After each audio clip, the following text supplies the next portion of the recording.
Yeah. Oh Oh, boy, this is an exciting day, Jeannine. I this is such a cool conversation to be having. I love being here with you. I am Raphael Frumpkin. My subscribers know me, but your subscribers almost certainly do not. And I'm a longtime admirer of well, I mean, of your Substack. Yeah, it feels like a long time because I've known about it for a bit, but maybe it's a shorter time than I've known you, which is like as an acquaintance for over a decade. yeah, Um, a crazy story there. Yeah, thank you so much for chatting with me. it is. It is a super crazy story. It's such a fun story. And yeah, I'm also really glad to be here. I'm excited to talk about what we're going to talk about. Um, I write Writing in the Dark on Substack for, anyone who doesn't know. Um, and have been following your work ever since okay, so the brief version of the story of how we know each other is that about a decade ago or more, actually, when I was still just doing a lot of like web content writing, for money. Yeah. Um, I hired Raphael to subcontracted to do something that I had contracted to do for a natural health, like a wellness company online, right? And you wrote the ebook about grounding. Yeah. Yeah. Yeah. Um, it was such a it was I was this kind of really like broke, how am I gonna make rent grad student at the time. And then this offer came through, and of course I knew nothing of the world. I was like, what is this? Like, should I pursue it? Should I? I don't know. And I'm so glad I did because it's funny. I never got to tell you and I did subsequently when we spoke, but I'll say it again now. For years, I never got to tell you that like my experience, I knew nothing about grounding. I knew nothing about the health benefits of walking on the earth. It Yeah. was like bare feet, you know what I mean? And like I knew nothing about like how that could like potentially change one's state of well-being. And I did that the book for you. And then after that, I was like, oh my God, it took me some years to get there. But then eventually I was like, whoa, this is like a fact-based situation. Like I really benefit from this. And so I think about that often, like, wow, I Yeah. wrote that book for Jeannine years ago. So for anyone who doesn't know, grounding is like the principle is that you're connecting with the earth, that we have electricity. I don't know, I'm not a scientist, but anyway, but we're Neither it's am I. But yeah. harmonizing the electric currents in our body with the earth. But I mean, it really, you don't have to understand the science to know that if you go lie down on the ground, like bare feet, yes, but like if you just lie on your back in the grass, like there's an Yeah. instant physiological response. So anyway, but Yes. I think that the point that I found so fascinating when you reached out to me about writing in the dark, it was so cool to see your name in my inbox because, like you said, I had followed you on social media for, I don't know, like I probably friended you or something. You came across my, somebody you might know or whatever way back then. And then I just watched you, like, so here you were, like this grad student getting, web content writing off some freelance board, right? That's how I found you, or Craigslist or something. And then I watched you like go to Iowa, you know, come out of Iowa with your first book, coming down the pipeline, the come down, right? Um, that got a lot of attention. I was like in awe, just to be perfectly transparent. Like I was super happy for you. And also like just in awe of watching what you were doing. Yeah. And then to take the teaching jobs. And anyway, so it was just really cool to see you turn up in my inbox, and then got even more interesting after we talked, like whenever that was last week or Yeah. so about some of the things that came up, and so which triggered our plan to actually have a recorded conversation so we can share some of this with our respective communities. So why don't you try to explain what it is that we're talking about today? I would love to. Thank you. And I also want to add that I was a similar, like, you know, before I kind of dropped off social media, I was a similar, like, you know, how would I put this, hype woman lurker, like, oh yeah, like go Jeannine, because I saw that you had, I think I saw a time ago that you had that title with Split Lip. Mhm. Fabulous press. Please submit to Split Lip Press. It's awesome. Caleb Tankersley is great. Yeah. And then I must have dropped off, but when I came back, I was actually just on Substack, and I was actually in Minnesota. We didn't get to link up because it was for a short time, but I was in Minnesota and I don't know if I told you this, Jeannine. I saw that Maggie Smith was having a reading or something. Your book was there. And like this woman turned to me who was like really excited to be getting these books. She was like, have you seen her Substack? It's huge. I was like, oh my God. And so I was so excited to check out Writing in the Dark because yeah, You were it's there? a Were you at the Maggie Smith event? I was long before it started or long before it Oh, ended. I'm sorry, I can't okay. remember. Annie Metcalf from Makers and Quinn was Yeah. there, and I was just Yeah. yeah, it was like we were just like, oh my God, I We can't were believe like this ships, we were like ships in the night there. in Yeah, every sense. Yeah, that's so I was cool. sad. No, it was so yeah, it was so cool. It was there we go. It was so cool. It was like it was just a great coincidence. So yeah, this kind of like inspired me to, check your stuff out, which I had always really enjoyed and see what you're doing with Writing in the Dark. And I mean, it's so great. And this kind of is forming the basis of our conversation today, I think. Like we wanted to talk about like writing and wanting, right? Writing and desire. And we also wanted to talk about kind of like coming in or entering the literary world through the side door, right, or the back door, and how like a very sort of like a certain type of like very classical is too generous a term for a very rigid career trajectory Mhm. doesn't always like isn't always beneficial to one's creativity and doesn't always bear fruit and doesn't always last and so I think that that was, when we were talking about the camp you had recently done and how you were really bringing folks together for like writing or to explore their women really to explore their experience of writing as a generative practice and a practice of deciding what is my narrative and how can I explore it and how can I do this in a way that does not depend on performance or depend on you name it, some high stakes kind of earnings things. I was just really excited to learn more. So yeah, that's how we wound up having this conversation. So writing and wanting, yes. Writing and side doors, yes. And then this idea of, I guess, being curious enough to be constantly re-examining what you called sort of like the rigid or the classical model, or like this expectation that there's a linear path to what we would consider success, as a writer. And what does that really mean? And do we really know whether that's what we want, because does that Right. actually even exist, in the way that we hold it in our minds to exist? And so it's funny because I just want to underscore that, for those who are listening, because you already know this, but when I hired you, this always sticks in my mind that when you approached me to do that ebook and, I told you the rate that it would pay or whatever, and this is the deadline. And what I remember that was so sweet about it was that you checked with your mom. Oh You yeah. like you got Of like a, course I did. is this legit? Should I do this? Is this a Yeah. scam? And just everybody, it wasn't a scam. I paid you, what I said I would pay Of you. And course you did. Yeah. Yeah. but just think that like that's where I was at that time. The reason I tell that story is so I was like, that had to have been 12, 13 years ago at least.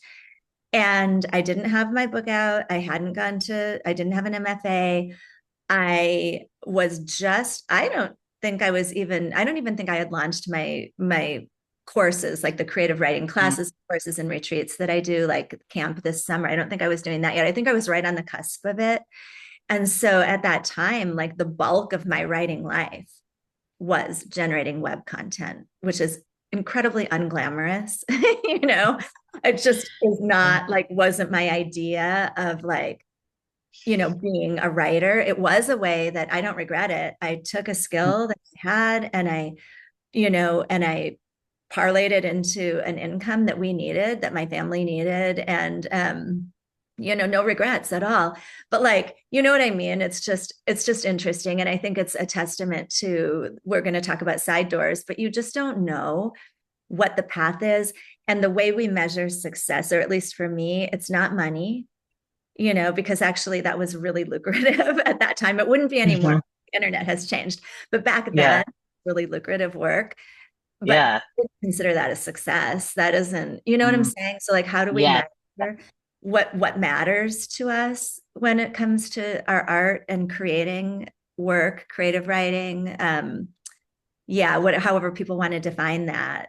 So, and for me, when we talk about Yeah. one, okay, the idea of like what we want and being able to picture it and feel it in the body is so central to actually being able to have a fulfilling creative life.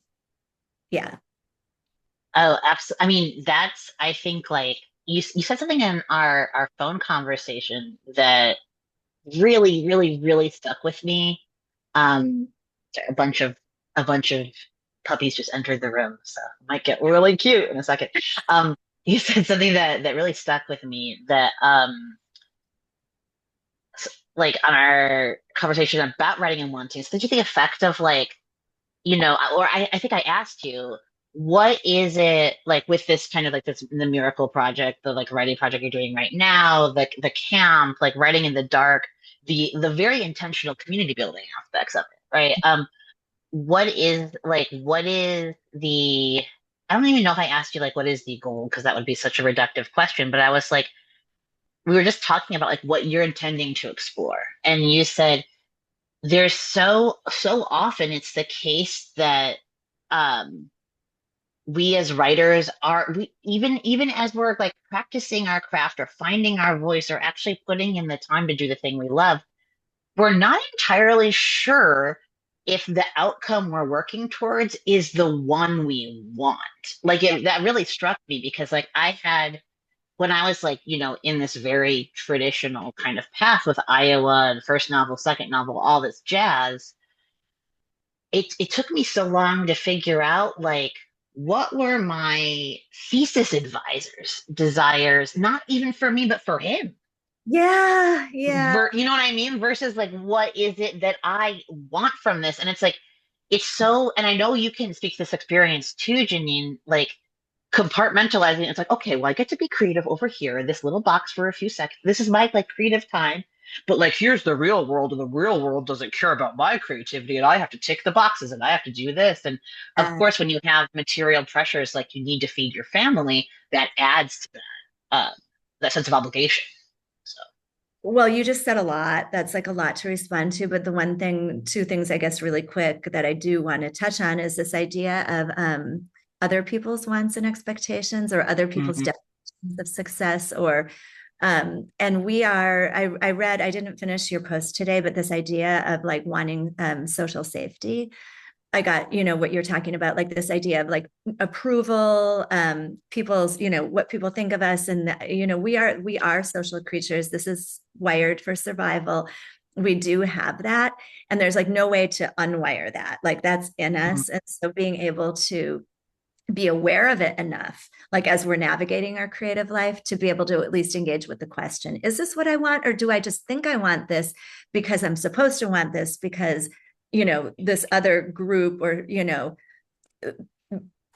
institution or whatever it may be is telling me that this is what I should want, like this is the traditional pathway to, again, success with air quotes, because I think it's super easy to um, just slip into an unexamined belief about what we want without actually doing kind of that interrogation of desire and to say, but what do I really want? And then, so second to that, I just wanted to say about money that it is really hard. We know this to make a creative life, right? And earn an income from it. My husband and I were just talking about this. There was for me benefit for a long time of like, I didn't ask my art to pay my bills. I separated the two like really cleanly. It was like, Yeah. here's what I'm doing to make money. And then over here, this is what I'm doing, that's creative. And that has changed, in like the last decade to, where am earning an income doing creative work. But that just wasn't true for a really long time. It Yeah. was just like, yeah, money and creativity were not linked. So, and I Yeah. know that's not true. That's not the path for everyone. And I don't know that it was like the most efficient path for me either. But I do think it's important to note that, they're not intrinsically the same thing, right?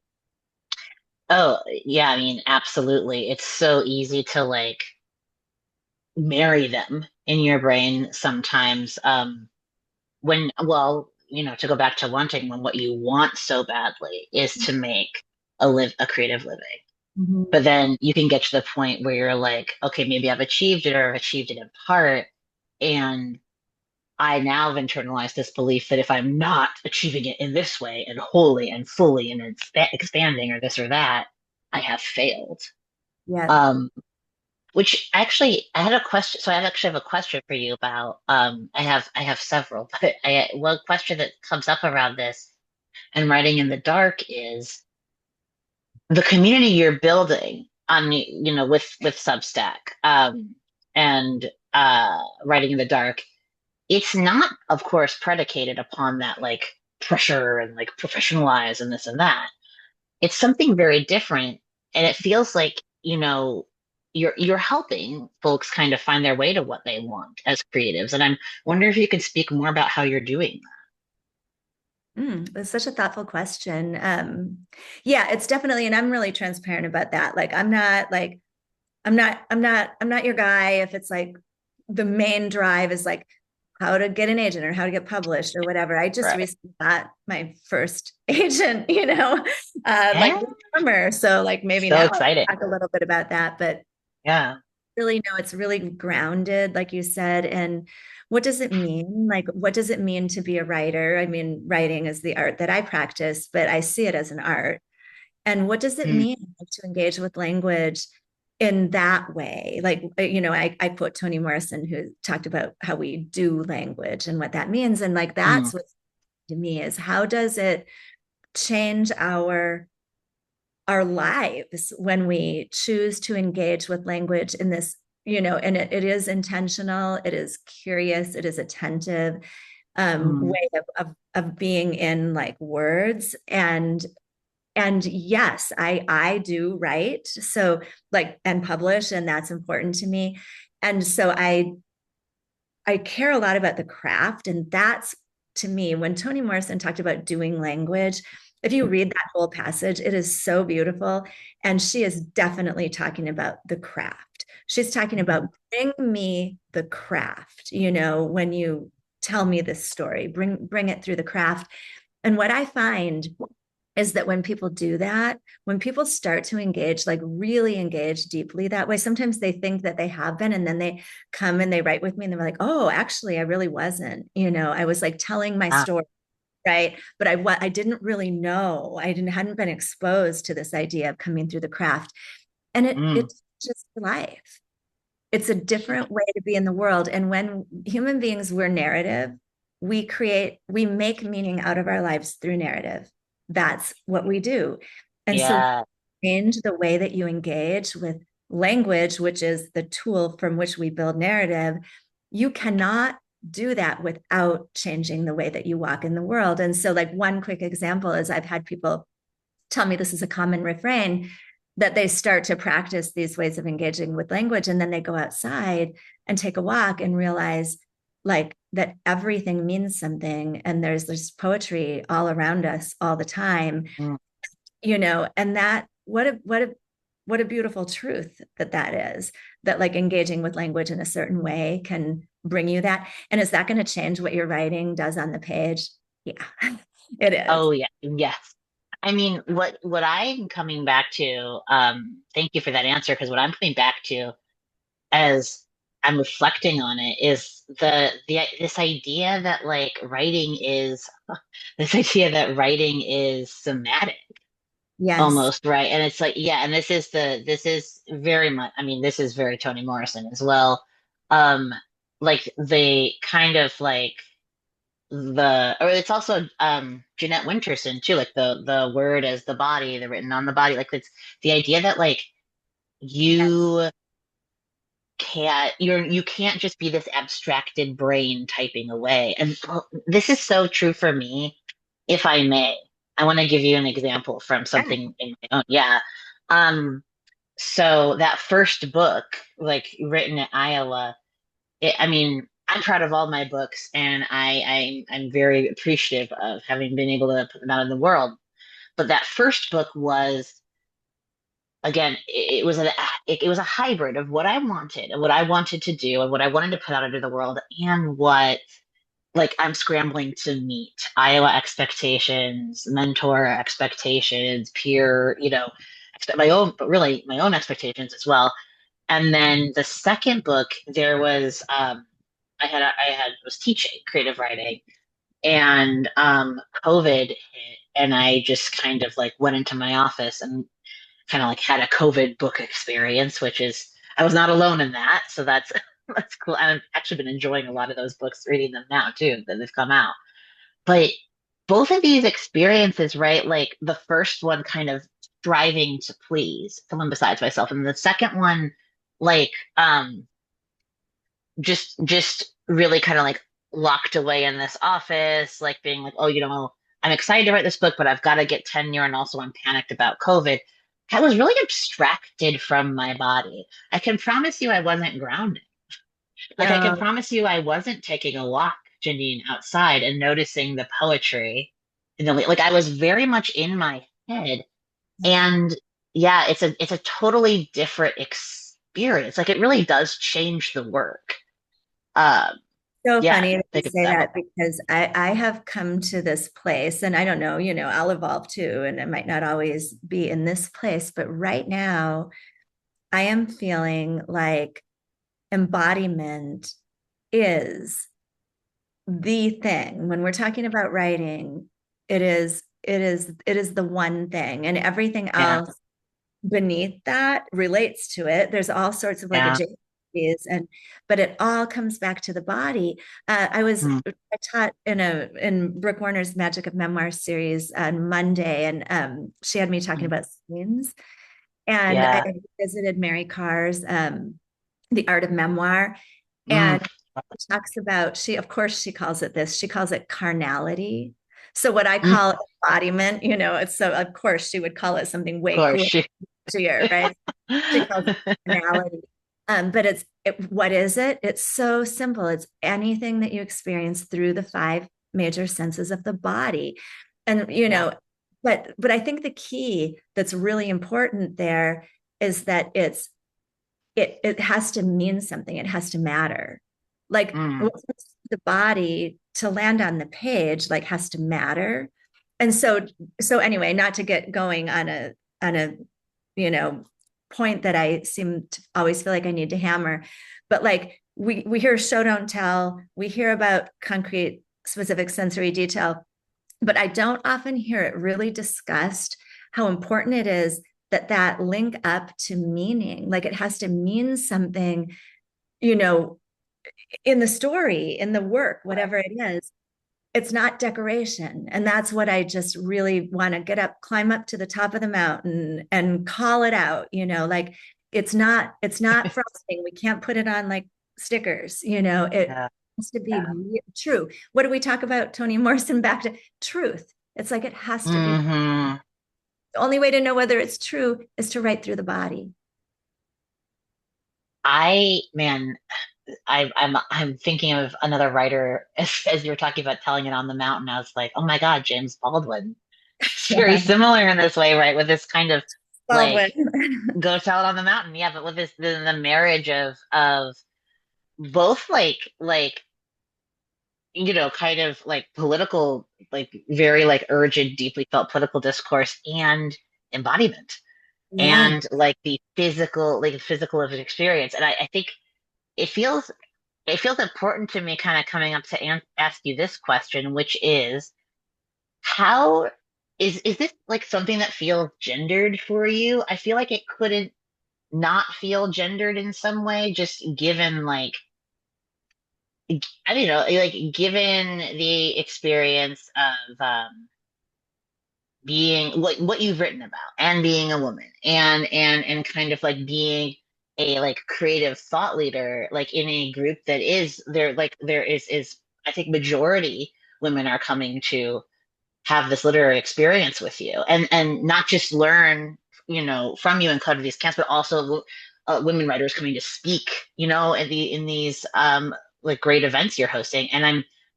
to me like what I think about Mary Karr's concept of cardinality, the art of memoir, even if she isn't stating it explicitly, right, you can't read Carr and not read those traumas and those lived experiences through a gendered lens. It's unavoidable. It's impossible not to. And in fact, that's what makes it richer, right? Because it is one aspect of her embodiment and of her being. So I'm really curious, like what comes up for you with that because I think of that with Morrison too as well. It's a really good question. And you are, well, first of all, I didn't really answer part of your previous question, like about community, but Mm, I think, again, back to your post today about social safety. Safety is so crucial in creative communities, and it's too often lacking, or like people talk about a safe space. yeah, Maybe they don't really know what that is.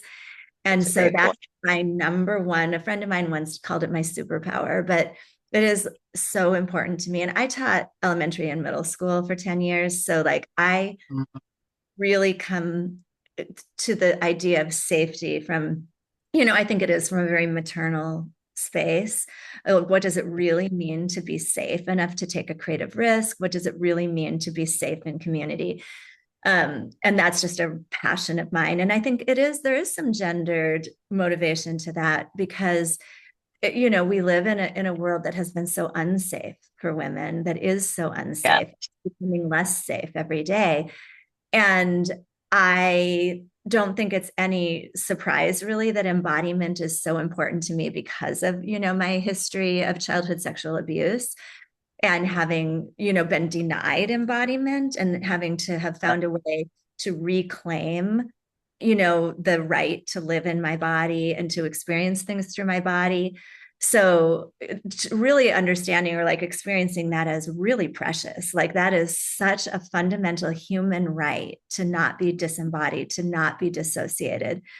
And so I think that there is a way in which, even if I'm not talking about that directly, that the the craft posts or just the ways that maybe I think about and talk about writing have just like it's the iceberg below the surface, that there is sort of a gendered connection there. It doesn't exclude anyone in my view, but it is very much about being safe enough in the body to be able to write through the body. And that to me also includes being able to want.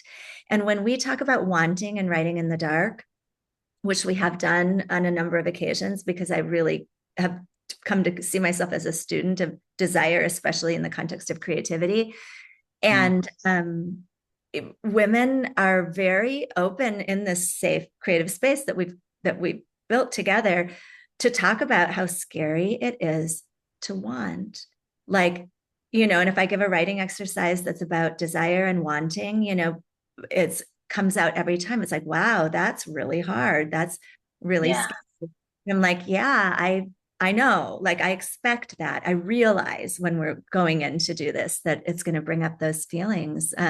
It's really vulnerable to want. And I think it's especially vulnerable to want in any kind of a body that's been marginalized. So to- yeah. I mean, I can only imagine. Um, like giving that exercise, you have to be in such a very like bespoke and quite literally a safe space to give an exercise that where you're asking writers to talk about wanting to talk about desire right in any form whatever form that might take of course the mind jumps to like oh whatever it's romantic or sexual desire yes of course that's a form of wanting but there's so many other dangerous wants oh yeah. yeah and like I don't know what you said before. There's something else you said I wanted to respond to about like a gendered body, and the danger of wanting in that body as well, right? Like I think that, oh, and whether that be just like, oh, I want to publish a book, yada yada, but I'm perceived as such. That's an example of it.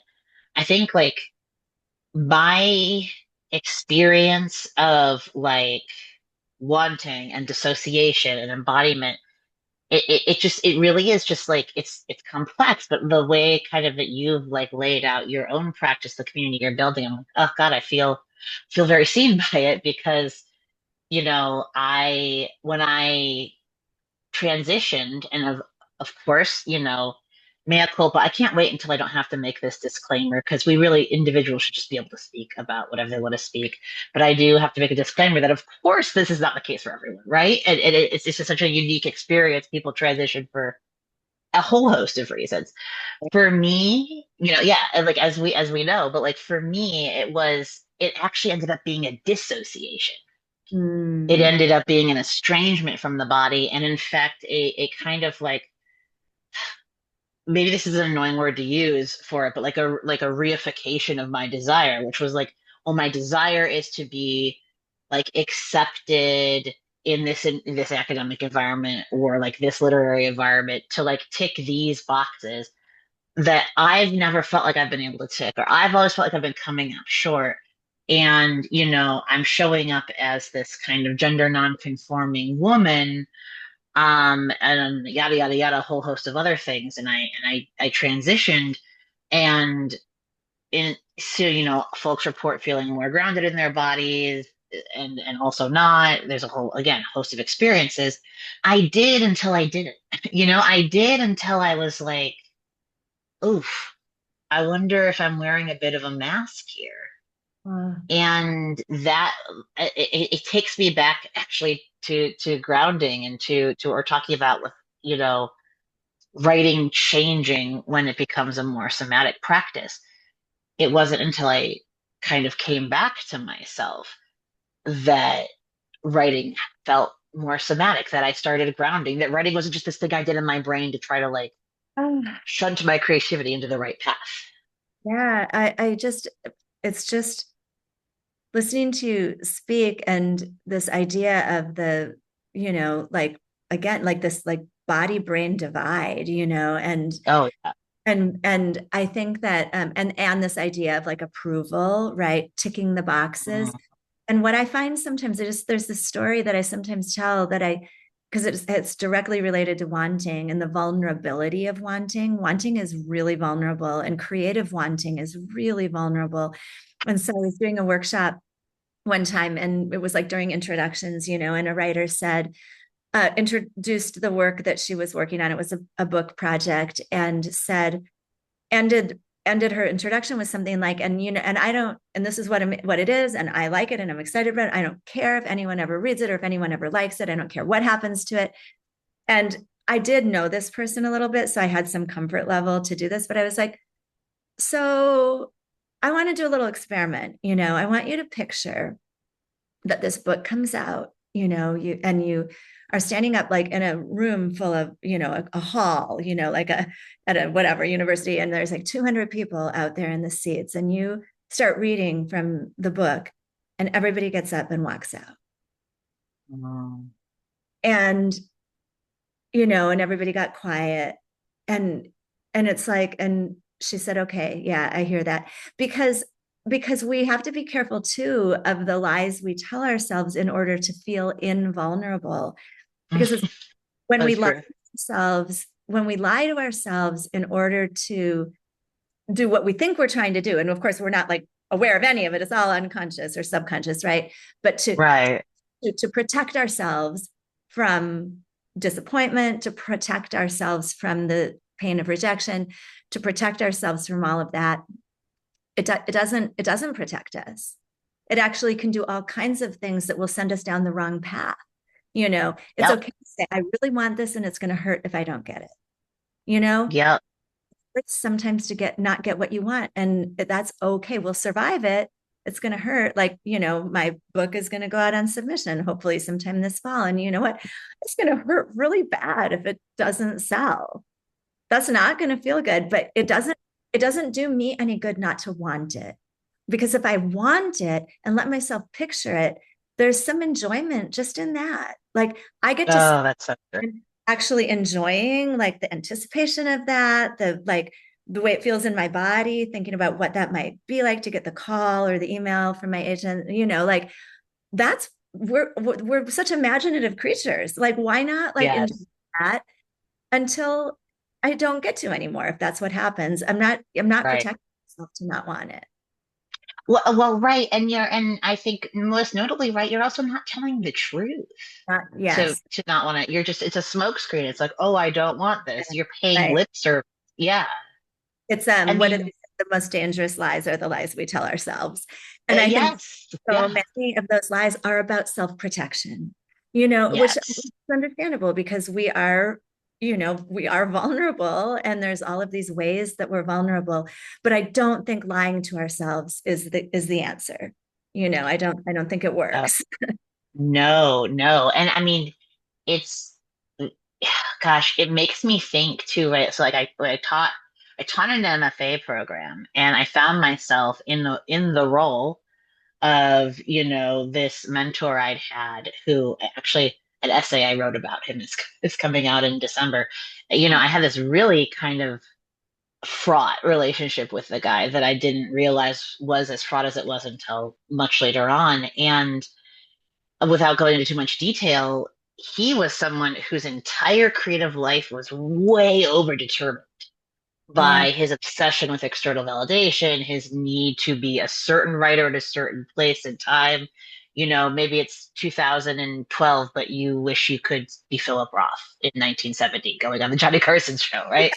What, whatever, I guess you can't. But like, I think I took with me, from him, yes, because he was really present in my life, but then also just from the general literary milieu, the going in the front door, let's call it that, the trying to go in the front door of the literary world, this just like sense of how a writer's life must be and how I must be. And so then when it was like my turn to stand in front of the classroom, and here I have in front of me, right, an experience not dissimilar to the one you described, where you have students who are like, okay, I'm here and I'm going to do this really vulnerable, like fragile making Mhm. thing of being in front of you and all these other peers and wanting creatively, like wanting my creativity to be in the world or having this thing I'm wrestling with and wanting Yeah. to express it in fiction. I mean, it is like it's something that like really it's a really, really intense responsibility. Um, yeah, It's it's sacred. I mean, I don't have it's any other so word sick. Thank for you. it. It's safe. There's no other word for it. It is sacred to, in Yeah. any way, shape, or form, steward, and hold a container for those Yes. creative desires in other people. It is such a high responsibility. And yeah, I have very strong, passionate feelings about it, but it is. And we all hear, I'm not going to go down that path because we've all heard it a million times before about people getting crushed, in these MFA Yeah. style apps and programs. Right. And it's so unnecessary, and wrong and shouldn't be happening. And yet it is and will continue to as long as those models, continue to operate the way they operate. But it is absolutely possible to be very serious and rigorous about creative work and craft and have, high aspirations and all of that and still operate safely, and still Yes. revisit work, reimagine work, revise Yes. work, learn about the work without it having to be a bruising, dehumanizing. Yeah. It's just, yeah, I have really strong feelings about it. I do too. Yeah, and I'm with you. I don't want to we don't have to go down that road either. The only thing I want to co-sign everything you said and only add that like my departure from the MFA program was sudden. There was just a wild series of like life changes that I had to go, unfortunately, nothing to do with the students, but I could sense Jeannine, and I get it, you know. I was at first I was like, oh, bummed about it, but I totally get it. I could sense this feeling of how dare you leave? Like, and I'm not just trying to say, oh, because I was the best thing ever. It wasn't not like that, but like, yes, I did my best, right? But there was a sense of we entered into this contract with you specifically because we're in the cohort that you chose, Yeah. and you had to break with the institution. And this gesture that it was paperworky. I needed to go in a new direction with my life, but it still I carried such guilt around it because Oh, like I was like, well, if there's one thing I miss, right, it's certainly not higher ed or the, English departments, but if there's one thing I miss, it's that kind of sacred stewardship, right? It's that the fact that you get to be with this cohort of humans who are just figuring themselves out creatively for a period of 2 or 3 years. I liken it to Mr. Feeny in Boy Meets World. He's who really made me want to teach oh, because I mean, like he stayed with. I loved that show growing up, and I loved how he kind of stayed with like the Corey Topanga Sean cohort. And it wasn't controlling or overbearing or weird or egoic. It was just like, you guys are growing and I'm growing here too. And like this is kind of a mutual growth and mentorship experience, and I care about you. And when he says in the final episode of that show, like, class dismissed, I love you. I mean, it's impossible not to cry. It's a total expression of that, how important that stewardship is to the people who really really care about it, who recognize it as what it is or for what it is. you, yeah, you mentioned something that made me say something about earlier that I taught elementary and middle school, and Mm. I taught in a school where you stay with your class for 8 years. So Ah, cohort of kids I had from first grade through eighth grade. So like what you're talking about is like hitting right there. And I feel like that in Writing in the Dark right now. There are people who like when they talk mm, about their dogs, I know the names of their dogs. Like, we know each other, and this is a large cohort of people, and some are much more ah, active, participatory than others. But the ones who aren't so much will sometimes like contact me through about other things. I'm quiet. I don't say anything in the comments, but I've been traveling along with you all for the last couple of years, and so it's just so tender and beautiful, and it is, yeah, it's sacred stewardship. And I think yeah, that's just I guess it's important to me to back to the whole idea of side door, like I am a person who has always been like on the periphery, of the literary community, and only very recently feel like I'm like, wait a minute, am I kind of in the community now, you're kind of like making your community though, I don't Right. know. Well, I think it's so, great. but it's like, wait a minute. Yeah, but because I've always just sort of like, yeah, been, I don't think I'm a peripheral person, but I've been on the periphery of the literary community, and always just sort of, yeah, taken the side door. I didn't have a college degree, and I still don't actually. I never completed my undergrad. I just was able to petition to get into the MFA program that I attended based on I'd been publishing for 20 years. So like I got to go. So I do have a degree, but like, so I've always just kind of been like the idea of be like water. I'm Hmm. always kind of trying to take the path of least resistance to get closer and closer to where I'm trying to go with making creative work, and just trying, not always successfully, but really trying to be guided by that wanting,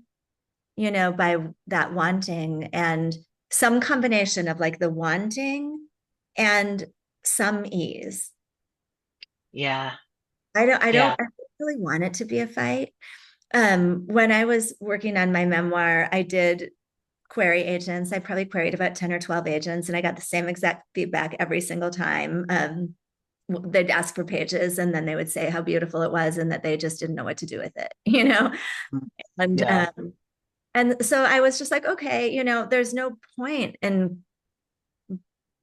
staying on a path that it definitely didn't feel like I could read the room. It's like either I have to make this into something that they know where how to sell it, or Yeah. and so I sent it to Split Lip, was the first indie press I sent it to. Yay. Oh, that's awesome. It was definitely right for Split Lip, but yeah, Yeah. and it just felt great. And I've never regretted that. And yeah, I just think that because you know what I decided I wanted a book in the world. That's what I wanted. And so like I had to sit with myself, Mm, really want, and I was going on 50, yeah. and I was like, I want my book in the world. That's what I want. So then I was able to feel really, really happy about it. Yeah. I could have, I Which, could have, I could have tried for 2 or 3 years to get an agent for that book. People do, we know that. And I was like, yeah. actually, I don't want to spend 2 or 3 years trying to do that. You know, and Right. then if I do get an agent, then they have to try to sell it. They might not be able to sell it because it's weird, and I just realized in my heart of hearts what I wanted, that wasn't the most important thing. I just wanted my book to exist. I'd been carrying it around. Cheryl Strayed talks about Wild having been the book that she kind of carried like heart, a second Mm, heartbeat in her chest. And that was this book for me. It's like I just needed to externalize it. I just needed it to yeah. exist. Yeah. Yeah.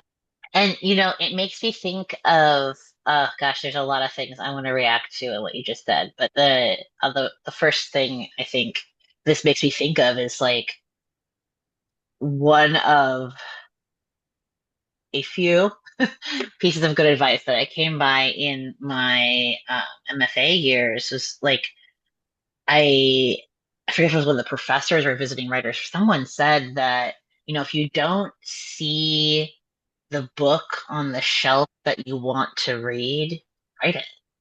And Mm. I and that was so much, that sentence alone was so much more path of least resistance than anything else I kind of internalized at Iowa. Sandra Cisneros, who beautiful writer and kind of like one of the foremost Iowa, Iowa, I don't know, Iowa dislikers of I think the 80s and 90s, just because I think her experience, she also felt I her didn't know experience that. was Okay. she really did not have a good time, and if I get it, but yeah, like she was, woof, she hated it. Well, she was also like really in that kind of that Frank Conroy era, yada yada. For those of you just sort of tuning, I know I'm going on and on about Iowa, but like basically it was this MFA program that's very old and like storied in the United States, and of those in the United States. And Frank Conroy was a director who brought in a lot of the kind of like GI Bill students. So you just had a really homogenous, a lot of kind of like war vets, white dudes, and Sandra Cisneros. That energy was kind of still there, even into 70s, 80s, 90s. And I think Cisneros had a really difficult time. But she talks also, when she talks about Iowa being difficult, she talks about the feeling of being like not just the competition or this or that, but like over determined. You can become kind of just like obsessed with book comps, right? Oh, you want to position your book. What other book is it like? What other book is it like? Okay, sure, but what if your book isn't like other books? Like, Jeannine, it makes me wonder, like some of the literature I love the most doesn't have or at least didn't have comps at the moment it was published. Like it would kind of But be antithetical to Swan's Way. do you Think it really had comps. do you really think the house on Mango Street had a comp, when You that really think the House of Mango Street had a comp? I don't think so. I What? consider it like a weird sort of like I would never say this like in a letter or something, but like that book was so influential for me with my book, like for being able to like develop a child narrator and like the kind of restrictions that I wanted to place on that narrator. But I had never read anything like that when that book is Oh like, yeah. and I don't think there really could have been a comp for it. But that's interesting that she had a difficult experience at Iowa, and I think that yeah, for anyone who doesn't know, like maybe you won't say it because you are being more modest, but like it's considered like the gold standard of MFA programs. It's sort of like the dream come true, right, to go to Iowa. So it is good, I think, when we talk about wanting to hear that's not to say, I mean, it's a great program. We know, like, Well, people, huge but talent goes through there. Yeah, I know so many people who's I really admire. Ah, totally, totally. I'm not in any way, I would far be it from me to ever bash on any program, let alone Iowa. However, it is important to know that there's not one size fits all. And just because something is respected or good, considered good, doesn't mean that it's going to be the path for me or you. It's the same with Big Five publishing, it's yeah, considered like that's the goal, right? To get a traditional publishing deal with a Big Five. And it's like, but maybe like for a lot of people that would, but it's wouldn't probably have been right for my book, and it probably would have, I don't know, like, because then I would have had a debut with a Big Five, and then that would have counted against me if it didn't sell, all of this kind of stuff, which we've talked about. which we've So talked about. who's to Yeah. say, right? Well, Like, yeah. No, sorry. well, just like you have to have a certain part of yourself that where the art is the art, and to feel that. And Yeah, because otherwise all of those other external forces, including market forces and prestige concepts, etc., can be like really misleading, I guess, is the way I think about it. And not to say that it, like with this second book, I do want a Big Five publisher, yeah. So I'm definitely not saying it's one way or another, or it's good or it's bad. It's just like if we don't know how to feel in our own bodies what we might really want, then how can we sort all that out? Of course. Yeah, I mean, I oh yeah, once again, a rich tapestry. There's so much there. But I think like I here's what I was wanting to say. I was like, because yeah, so okay, I debuted with a Big Five, and it's no secret to me that the sale of that book did not go as the Big Five had hoped. And I think that, it was so easy to be isolated by that experience, Jeannine, and be like, oh well, I'm a failed writer, this or that, I didn't sell well. And I think that Mm. I was thinking about this, like actually, even after we talked in this past like couple of weeks, I was reading the Substack of a writer, fabulous writer, and she has really had some blockbuster good selling books. And now she has another one coming out, and I'm gonna have her on the Podstack.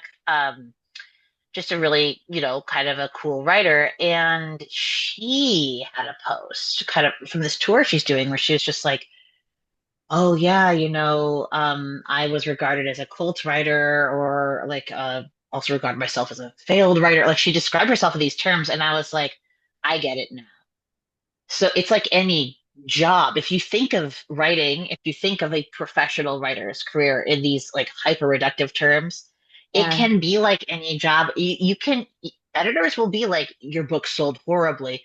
So you will like feel compliant. You will feel so grateful if they take you on again. It's like a bad performance review. It has the same psychological effect as a bad performance review.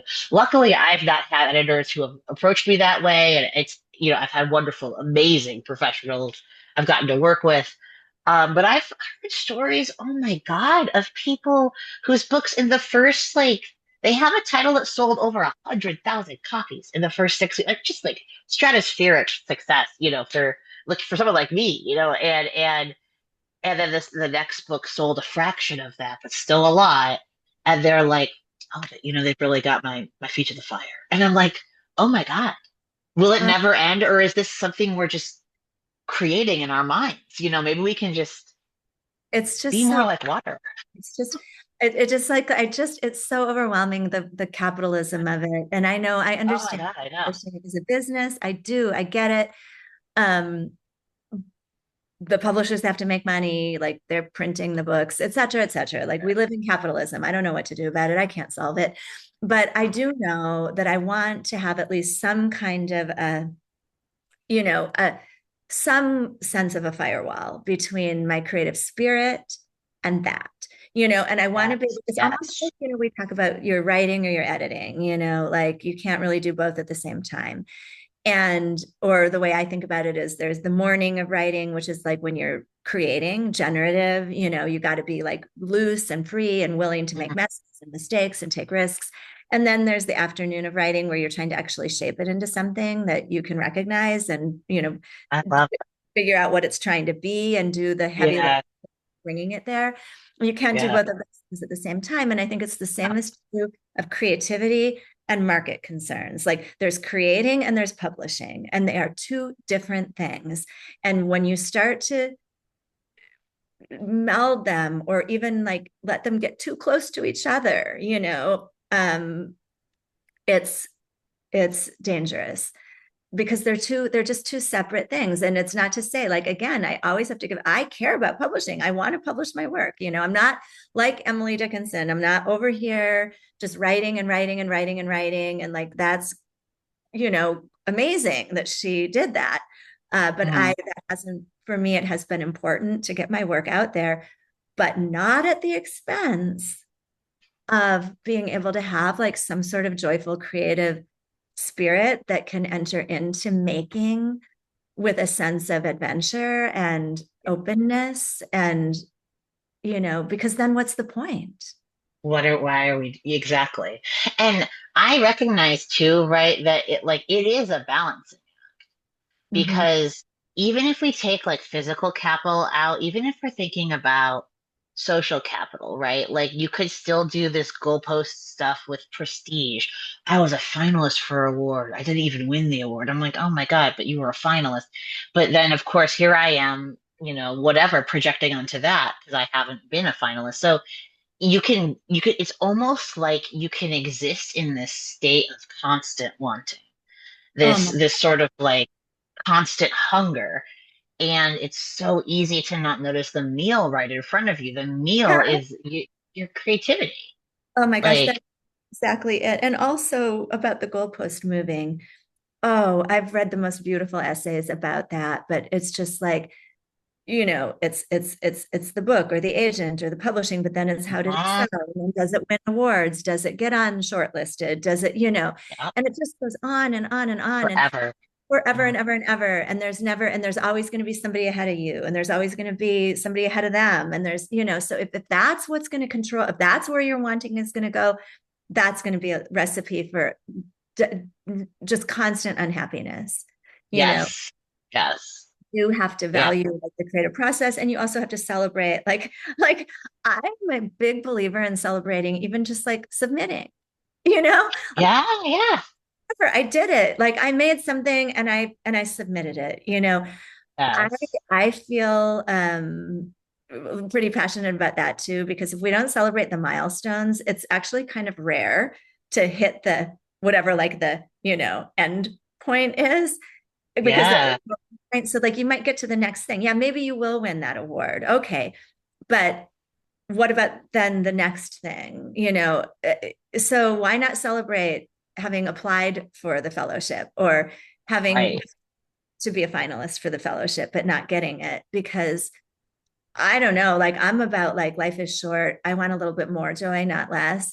And I also think that allowing ourselves to celebrate those like milestones and getting close but not getting the thing itself, it I think it uh from a neuroscience perspective is much better for our brains because we're constantly Mhm. reinforcing, so like, oh, I did it, which is like way Sure. more motivating and creatively stimulating, I guess, than I They're right on time. gonna Right on happen. time. Uh, Yeah, no, the last thing I want to say, because I know you gotta go, is like what I want to do is have the whole like fellowship, like applying, sort of whatever the capitalistic enterprise of being a working writer.